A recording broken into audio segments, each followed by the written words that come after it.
పరిపాలనా కాలంలో ప్రభు యేసుక్రీస్తు వారు రాజులకు రాజు, ప్రభువులకు ప్రభువు.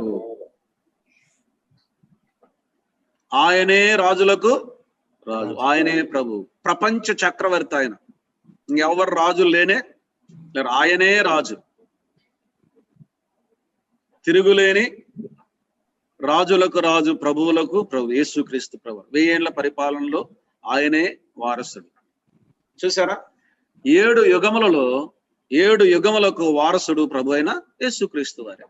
నిర్దోష యుగములో జీవము, మనస్సాక్షి యుగములో బలి, మానవ అధికార యుగములో అధికారి, వాగ్దాన యుగములో వాగ్దాన పుత్రుడు అందామా, లేక వాగ్దాన వంశం, లేక వాగ్దానం ఆయనలో నెరవేరింది. ధర్మశాస్త్ర యుగములో ధర్మశాస్త్రాన్ని నెరవేర్చిన